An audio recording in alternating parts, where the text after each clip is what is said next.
حضرت عائشہ سے مروی ہے، آپ صلی اللہ علیہ وسلم نے فرمایا، تحقیق اللہ تعالیٰ اور اس کے فرشتے رحمت بھیجتے ہیں دائیں طرف والی صفوں پر. یعنی نماز میں جہاں اور چیزیں فضیلت کا باعث ہیں وہاں دائیں طرف کھڑے ہونا بھی فضیلت کا باعث ہے. آپ صلی اللہ علیہ وسلم نے یہ بھی فرمایا، توسط الامام وسد الخلل، کہ امام کو اپنے درمیان میں رکھو. یعنی جب صف بنائی جائے تو جو شخص نماز پڑھا رہا ہو وہ دونوں طرف کی صف کے بالکل عین وسط میں ہو. توسط الامام، وسط سے، وسد الخلل، اور تمام گیپس فل کر لو، کوئی بھی جگہ بیچ میں خالی نہ ہو. اس میں یہ ہے کہ مثال کے طور پر اگر کسی کا وضو نہیں رہا یا کسی بھی وجہ سے بیچ میں سے کوئی شخص کسی مجبوری کے تحت نکلا ہے، ویسے تو آپ کو معلوم ہے کہ جان بوجھ کے نماز توڑنا اور نماز چھوڑ کے صف توڑ کے نکلنا بہت بڑا گناہ ہے. لیکن اگر کسی کا وضو ہی نہیں رہا تو وہ وہاں کھڑے ہو کر کیا کرے گا؟ اسے تو نکلنا ہی ہے. تو ایسی صورت میں اگر وہ نکلتا ہے تو بیچ میں خلل نہیں ہونا چاہیے، یعنی اس گیپ کو فوراً فل کرنا چاہیے. اور اس کو فل کرنے کا طریقہ یہ ہے کہ امام کی طرف سرکا جائے. مثلاً اگر دائیں طرف سے کوئی شخص نکلا ہے تو اب یہ نہیں ہوگا کہ بائیں طرف والی ساری صف اس طرف کو چلے گی. امام اپنی جگہ پر کھڑا رہے گا اور امام ہی کو سینٹرل پلیس پہ رکھ کے جہاں سے خلل ہوا ہے اس طرف سے لوگ امام والی سائڈ پر آنا شروع کر دیں. یعنی نماز میں ایک آدھ قدم چل کر اپنے رائٹ یا لیفٹ جدھر سے بھی خالی ہوئی ہے فوراً مل جانا چاہیے.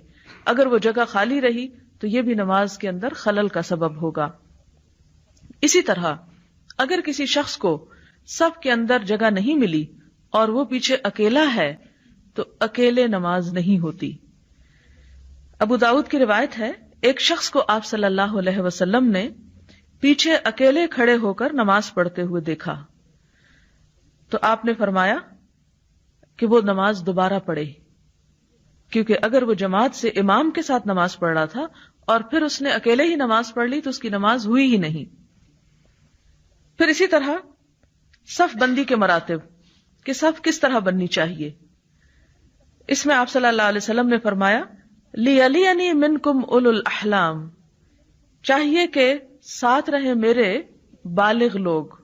احلام والے یعنی بالغ، یعنی اگلی صف میں نابالغ بچوں کو نہیں کھڑا ہونا چاہیے اور اسی طرح اگلی صفوں میں بھی نہیں کھڑا ہونا چاہیے.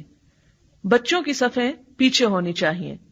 اس کی وجہ یہ ہے کہ بڑوں اور بچوں کی نماز میں کنسنٹریشن ایک طرح نہیں ہوتی. بچے بچے ہیں اور بڑے بڑے ہیں، اسی لیے آپ نے جو ترتیب سکھائی وہ یہ کہ اگلی صف میں اولو الاحلام والنہا اور عقل مند لوگ، ثم الذین یلونہم ثم الذین یلونہم، پھر اس کے بعد وہ جو ان سے کمتر ہوں اور کمتر ہوں، حتیٰ کہ سب سے پچھلی صفوں میں بچے جو ہیں یا کم عمر کے لوگ ہیں وہ پیچھے رہیں.